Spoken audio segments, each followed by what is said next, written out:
मीनाक्षी जी। राधे राधे राधे महाराज जी। महाराज जी, हमको कैसे पता चलता है कि हम पूर्व जन्म का फल भुगत रहे हैं या अभी नया कर्म बांध रहा है हमें? नया कर्म तो नहीं है, नया कर्म तो आगे मिलेगा। पूर्व जन्म का ही सुख और दुख भोगना पड़ता है। नया कर्म जैसे अभी आप बिहारी जी को 56 भोग लगाओ तो एक बहुत बड़ा पुण्य हुआ, लेकिन हो सकता है उसी समय तुम्हारी जेब कट जाए। हो सकता है कि दूसरे दिन से आपको दुख मिलना शुरू हुए तो आपको लगेगा बिहारी जी के 56 भोग का फल नहीं मिला। नहीं, वो फल समय पर मिलेगा। जब समय आएगा उसका और वो फलीभूत होगा तब आपको आनंद प्रदान कर देगा। अभी हमारा ये शरीर जो रचा है ये पूर्व जन्म के कर्मों के अनुसार रचा है। जो कर्म कर रहे हैं वो तो अब हम कर रहे हैं, लेकिन आज हमको क्या दुख सुख प्राप्त होगा ये पहले से रच गया है। जब शरीर रचना हुई थी तो जन्म से मृत्यु तक क्या दुख सुख मिलेगा ये पहले ही रच गया है। अब हम नया कर्म भजन करके पूर्व के कर्मों को भोगते हुए भगवान की प्राप्ति कर सकते हैं। पूर्व के कर्मों को मिटा दे ऐसी बात नहीं है। नहीं, बड़े बड़े संतों में रोग ना होते, वो भजन के बल से निरोग और स्वस्थ होते। लेकिन बड़े बड़े महापुरुषों में देखा गया किसी को कैंसर, किसी को अमुक बीमारी, किसी को अमुक बीमारी। तो ये शरीर की रचना के समय ही लिख गया था कि आपके शरीर को इस अवस्था में ये दुख भोगना पड़ेगा। अब हम भजन कर रहे हैं, ये भजन हमारे आवागमन चक्र को काटेगा और भोग भोगने की सामर्थ्य देगा कि हम दुखी नहीं होंगे और भगवान की प्रसन्नता में हम अपना जीवन व्यतीत करते हुए भगवान को प्राप्त कर लेंगे। गणपत जी राजस्थान से। राधे राधे महाराज जी। महाराज जी, आप कहते हैं कि नाम जप करो, अंतिम समय में भगवत प्राप्ति हो ही जाएगी। पर गुरुदेव, मुझे इस वर्तमान समय में भगवत प्राप्ति करना है, पर आचरण और भजन जितना होना चाहिए उतना नहीं होता। रसेंद्री की भोग वृत्ति खत्म नहीं हो रही। सेवा कार्य भी भोजन बनाने का है और रोज रोज नए नए व्यंजन बनते देखता हूं तो इसको कंट्रोल नहीं कर पाता। ये खाऊं, वो खाऊं और ये खा लूं, वो खा लूं, ऐसा ही मन में आता रहता है महाराज जी। इसको मैं रसेंद्री को कंट्रोल में कैसे किया जाए महाराज? नाम जप, पावर जितना बढ़ेगा उतना जहां लगाना चाहोगे वहां लग जाएगा। नाम जप करो, जबरदस्ती नाम जप करो।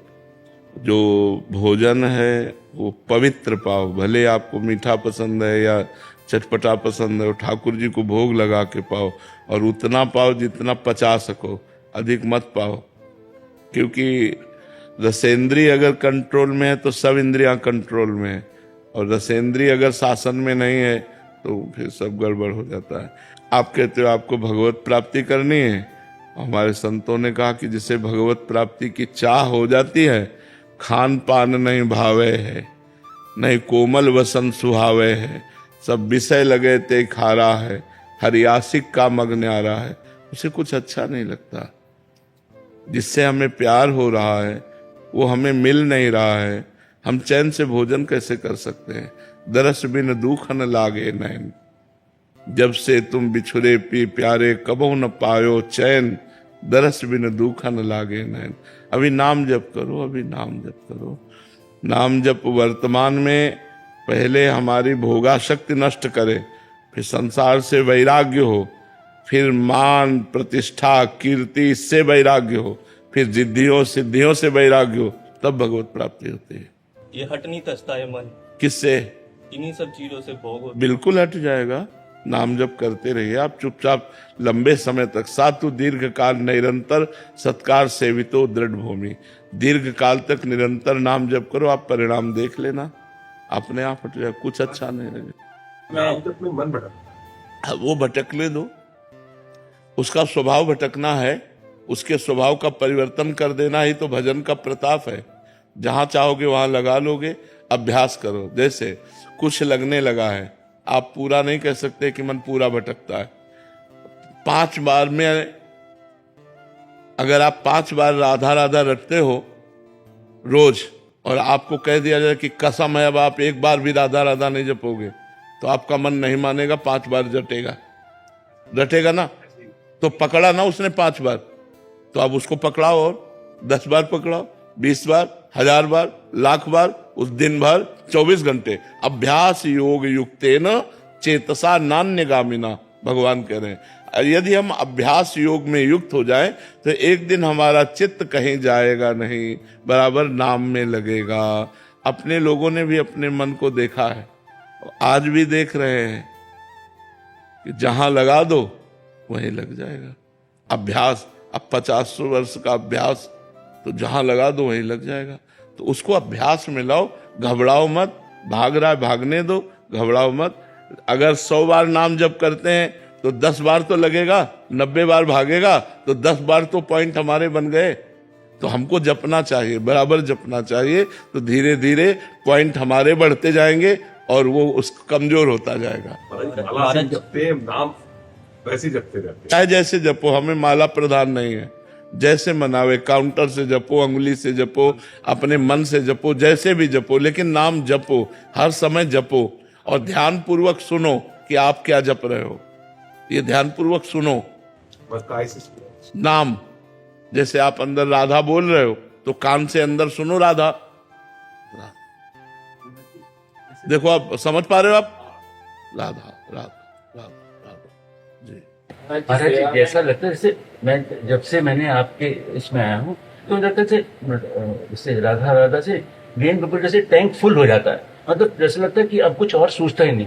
मैं जैसे कुछ भी, कोई सीरियल भी नहीं देख पाता पूरे टाइम। जैसे लगता है कि आपका वीडियो देख लो, इधर देख लो, और ये लगता है जैसे और नाम क्या जपे अंदर, जैसे लगता है जैसे एक टैंक फुल हो गया। उसे बहुत बहुत अच्छी बात है, बहुत अच्छी बात है। ये बहुत अच्छा मतलब सूचना है कि आपका नाम ठीक चल रहा है, बड़ी कृपा है। और धीरे धीरे जब सब कुछ हट जाए, अब जैसे आप कह रहे हो कोई सीरियल नहीं देख पाते, ऐसे हमारी ये हालत है कि हम जैसे कोई ग्रंथ पढ़ना चाहें तो जहां हम एक चैप्टर मान लो पढ़े तो इतने नाम सवार हो गया, तो लगता है यार सबका फल तो नाम ही है, काय को कैसे चलने लगता है। चिकित्सक हूँ तो पढ़ने की बहुत जरूरत पड़ती है रोज। जी। तो लगता है जैसे ये चीज अंदर भरी हुई है, मुझे पढ़ने में कोई बाधा नहीं होती, लेकिन बस लगता है कि जैसे कंटिन्यूसली एक चीज बैठ गई है दिमाग। ये बहुत कृपा है, बहुत कृपा है। जन्म जन्मांतरों में कोई पुण्य रहे हैं आपके, जो आपको ऐसा भाव है। बस इसे छुपा लीजिए और अंदर ही अंदर और जपते रहिए। महाराज जी, अगर नाम जप करते समय, अब जैसे कि डेली आपसे जब से जुड़ा तब नाम जप जुड़ा, तो महाराज जी कोई मूवी या कुछ देखने में भी आजकल डर लगता है कि कोई इसी से कोई पाप तो ना हो जाए। कभी मूवी देख भी लेते तो ऑटोमेटिक अंदर से नाम जप चलना शुरू हो जाए। हाँ बिल्कुल, ये बहुत कृपा है। महाराज जी, कभी अगर गृहस्थी जीवन में कोई चीज देख भी ले, कोई मूवी हो गया, कोई फिल्म हो गया, कोई पाप तो नहीं नहीं, कोई पाप नहीं है, पर काहे को मन को हम गंदा करें, बस ये चीज समझना है। मन में ऑटोमेटिक डर लग। जैसे मूवी में कोई चीज हमको पसंद आ गई, कोई गंदी बात, तो मन पकड़ लेगा, और जब आप भजन में बैठोगे तो गंदी बात फेंकेगा। तो हमको चाहिए कि अपने मन को अच्छी बातें पकड़ावें, गंदी बातों से बचावें।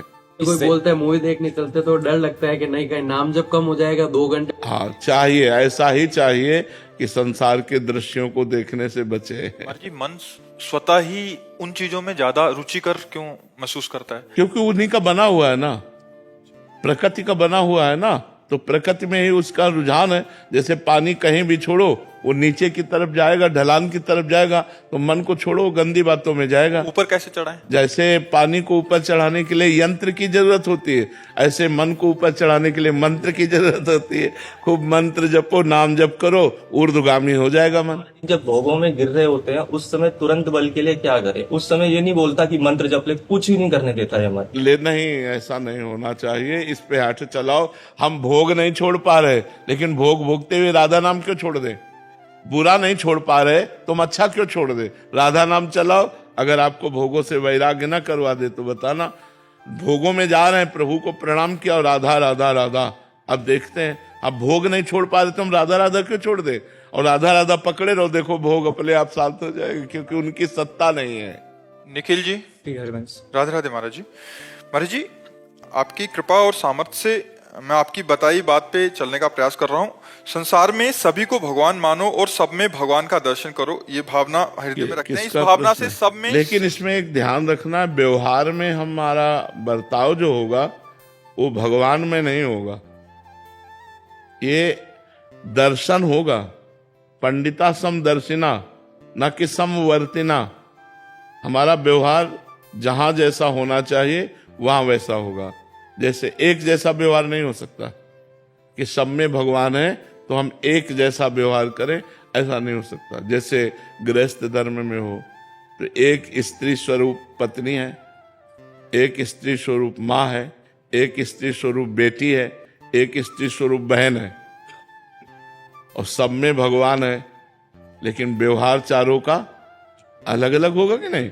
एक के पैर छूते हैं, एक को गले लगाते हैं, एक को आशीर्वाद देते हैं बेटी है, और एक है जो हमारी अर्धांगिनी है। चारों में भगवान का हम दर्शन करेंगे, लेकिन व्यवहार बिल्कुल अलग अलग होगा। ऐसे ही हमें देखना है कि जैसे भगवान चोर रूप में आ रहे हैं, तो उनकी पूजा अगरबत्ती से नहीं होगी, डंडे से होगी। डंडा रूपी भगवान से चोर रूपी भगवान की पूजा होगी। भगवान रोग रूप से आ रहे हैं, तो औषधि रूपी, हाँ, तो ये हमको थोड़ा विवेक रखना पड़ेगा कि अब सब में भगवान है। अब जैसे एक संत ने अपने शिष्य से कहा कि बेटा मैं तुम्हें बड़ी गूढ़ बात बताता हूं, सब में भगवान है, ऐसी भावना करने वाला पुरुष बहुत जल्दी माया से मुक्त हो जाता है। मान ली बात। अब एक दिन एक पागल हाथी आ रहा था, महावत उसको अंकुश में बार बार कर रहा था, कंट्रोल में नहीं था। दूर से देखा, बोले बाबा जी भाग, हाथी पागल है। तो उनका सब में भगवान है। हाथी ने सूंड में लपेटा, उठा के पटक दिया, उनके हाथ पैर टूट गए। अब वो लद के गुरु जी के पास गए, बोले बेटा ये कैसे हो गया? बोले आपके उपदेश से हुआ। बोले आपके उपदेश से हुआ। बोले क्या? बोले आपने कहा था सब में भगवान है, तो हमने हाथी में भी भगवान देखा हो। हाथी बोले किसी ने कुछ कहा नहीं? बोले महावत तो चिल्ला चिल्ला के कह रहा था। तो बोले महावत में भगवान नहीं देखा? महावत एक रूप में भगवान कह रहे हट जा हाथी पागल है, तो वो भी बात तो मानो कि भगवान ऐसा कह रहे। तो थोड़ा विवेक की जरूरत है। अब ऐसा नहीं साफ फुसकार कह रहे बोले आओ भगवान, तो वो भगवान काट ही लेंगे आपको। हाँ, अलग अलग भगवान के रूप है, तो अलग अलग उनकी पूजा भी है, ये बात समझनी है। महाराज जी, पर सब में दोष दर्शन सा दिखाई देता है। नहीं, दोष दर्शन नहीं है, दोष दर्शन नहीं है, स्वभाव का खेल है। जैसे आप गंदे आचरण करते हो, तो हम आपको भगवान के भाव से मानेंगे, लेकिन आपसे मित्रता नहीं करेंगे, आपसे बात नहीं करेंगे, आपसे व्यवहार नहीं करेंगे। दर्शन हमारा होगा कि आप में भी भगवान है, पावर वही है, परमात्मा ही है, लेकिन आप गलत आचरण करते, इसलिए हमारी आपकी दोस्ती नहीं हो सकती, हमारा आपका व्यवहार नहीं हो सकता। ये बात है। हमें दोष दर्शन नहीं करना है, लेकिन हमें संग भी नहीं करना है।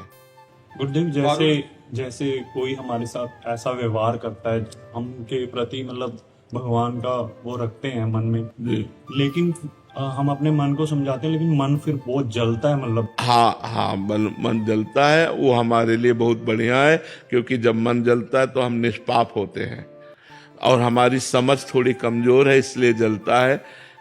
पावर भगवान है, लेकिन पावर का प्रयोग कहाँ हो रहा है? दुष्टता में। पावर का प्रयोग हो रहा है प्रतिकूलता में, पावर का प्रयोग हो रहा है राक्षसी भाव में, तो हमारा मन तो जलेगा ही उसके संसर्ग में आने पर। वो भगवान है, पर उसका जो प्रयोग, जैसे बिजली है, हम बिल्कुल सरल भाषा में समझाते हैं, इसमें है एसी में तो हमें सुख दे रही, लेकिन हीटर लगा दो आज तो दुख देगा ना, लेकिन कल हीटर लगाना जब सर्दी आ गई तो सुख देगा ना। तो बिजली दोनों में एक है, एक गर्म फेंक रही हवा और एक ठंडी फेंक रही हवा। तो ऐसे ही पावर भगवान सब में समान रूप से है। अब दुष्ट खोपड़ी में गए तो वही पावर दुष्टता का, साधु खोपड़ी में गई तो वही पावर साधुता का। तो हम व्यवहार को देख करके ऐसा लगता है ऐसा आदमी भगवान कैसे हो सकता है, लेकिन हम पावर को देखें, व्यवहार को ना देखें, तो हम देखेंगे कि सब में पावर तो परमात्मा ही है। ये बात समझो। पंडिता समदर्शिना, समदर्शन करना है। व्यवहार में सम बर्ताव नहीं हो सकता, व्यवहार में अलग अलग बर्ताव होगा। जैसे भगवान ने गीता जी में कहा, विद्या विनय संपन्ने ब्राह्मणे गविहस्तनी स्वनीचय सुपाके चा पंडिता समदर्शिना। वही पंडित है, वही ज्ञानी है जो समदर्शी है। समदर्शी क्या? विद्या विनय संपन्न ब्राह्मण में, गाय में, कुत्ते में, चांडाल में, हाथी में एक ही परमात्मा को देखता है, वही ज्ञानी है। लेकिन बर्ताव हम नहीं कह सकते। जैसे गाय है और उसमें आया सुनी, कुत्ता है, तो अब गाय का तो हम दूध पीते हैं और गोबर से लीपते हैं, लेकिन क्या जो हम गाय के साथ व्यवहार करते हैं, क्या वही कुत्ते के साथ व्यवहार हो सकता है? कुत्ते के गोबर से लीप तो नहीं सकते ना। लेकिन जो गाय में परमात्मा है वही कुत्ते में परमात्मा है। व्यवहार में अंतर होगा, व्यवहार में अंतर होगा, लेकिन दर्शन में अंतर नहीं होगा। तो हमें दर्शन में अंतर नहीं होने देना है, व्यवहार में तो अंतर बना रहेगा। पारुल मिश्रा जी चंडीगढ़ से। श्री हरिवंश महाराज जी, गुरु जी इस मन को और आत्मा को सदैव आपके चरणों में लगाए रखने की पूरी कोशिश करते हैं, गुरु चरणों में आपके कहे वचनों का सदैव पालन करने का भी प्रयास करते हैं। महाराज जी आपसे सुना है कि अपने कर्मों को भगवत समर्पण करना चाहिए। गुरु जी हम अपने कर्मों में ये कैसे भेद करें कि ये मैं कर रही हूँ, यानी मेरे पाप पुण्य है या प्रारब्ध है मुझसे करा रहे हैं, या मेरी नहीं, देखो प्रारब्ध से पाप कर्म नहीं होता, प्रारब्ध से पाप कर्म का भोग दुख होता है। अब जो पाप कर्म कर रहे हैं वो प्रारब्ध से नहीं है, वो कामना से है, वो वासना से है, वो अज्ञान से है, वो मूर्खता से है। ये समझना, क्रियमाण प्रारब्ध से नहीं होता। प्रारब्ध केवल दो ही कार्य करेगा, आपके अच्छे कर्मों का पूर्व का वो सुख निर्माण करेगा और बुरे कर्मों का फल दुख निर्माण करेगा। लेकिन आपसे पाप कर्म या पुण्य कर्म, ये विवेक और अविवेक, विवेक है तो आप पुण्य कर्म करेंगे, अविवेक है तो पाप कर्म करेंगे। ये नए कर्म होंगे, ये प्रारब्ध से नहीं होंगे। प्रारब्ध से कर्म नहीं होते, प्रारब्ध फल होता है। प्रारब्ध फल आता है कि आप जैसे बहुत बढ़िया पढ़ लेते हो, पढ़ लिख करके बहुत आपको डिग्री प्राप्त है, लेकिन नौकरी नहीं मिल रही। प्रारब्ध आपका बुरा है तो आपको सफल नहीं होने दे रहा। आप बहुत बढ़िया फसल तैयार किए, ओले बरस गए, प्रारब्ध बुरा है इसलिए फसल आपके हाथ में। प्रारब्ध फल पर आक्रमण करता है, प्रारब्ध परिणाम पर आक्रमण करता है। नया कर्म जो हमसे होगा वो क्रियमाण होगा, वो प्रारब्ध नहीं होगा। ऋषभ जी पुणे से। श्री हरिवंश महाराज जी आपके चरणों में कोटि कोटि प्रणाम।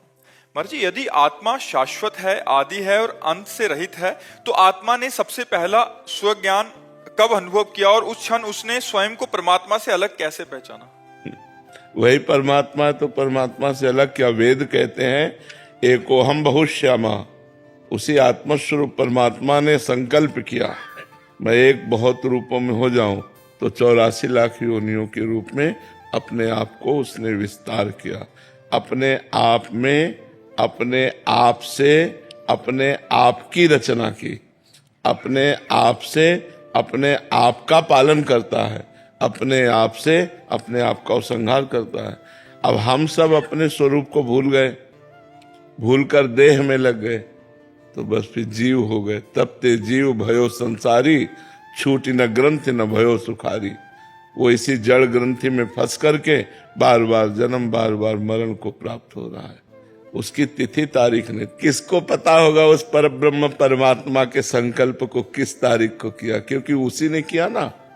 अगर कोई उस समय दूसरा होता तो लिखता, वही अपने आप से अपने आप का विस्मरण कराना माया का कार्य है। वही आत्मस्वरूप परब्रह्म परमात्मा अपने आप को एकोहम बहुश्यामा, मैं एक बहुत रूपों में हो जाऊं, ऐसा संकल्प किया। और इन रूपों में वही पृथ्वी, वही आकाश, वही सूर्य, वही चंद्र, वही नक्षत्र, वही जड़, वही चैतन्य, वही लोक परलोक, स्त्री पुरुष, सब वही परमात्मा बना है। वासना वासुदेवस्य वासितम भुवनत्रयम् सर्वभूत निवासोस्मि वासुदेव नमोस्तुते। वो वासुदेव अपनी वासना से ही संपूर्ण त्रिभुवन को प्रकाशित कर दिया, अपने आप से अपने आप को प्रकाशित कर दिया, और अपने आप में वो खेल रहा है, दूसरा कोई नहीं। अब ये बात न जानने के कारण हम अपने को दूसरा मानते हैं, हम अपने को दूसरा मानते हैं, अपने को दूसरा मानते हैं। अब ये इसी द्वैत से भय और मृत्यु को प्राप्त हो रहा है। अजर अमर अविनाशी मृत्यु को प्राप्त हो रहा है, बुढ़ापे को प्राप्त हो रहा है, विनाश को प्राप्त हो रहा है। इसीलिए साधना की जाती है कि हम अपने स्वरूप को जान जाएं। भजन किया जाता है तो खूब भजन करो, शास्त्र स्वाध्याय करो, संतों का संग करो, पवित्र भोजन करो, पवित्र आचरण करो, तब आप उस परम पवित्र परमात्मा की तरफ चल पाएंगे।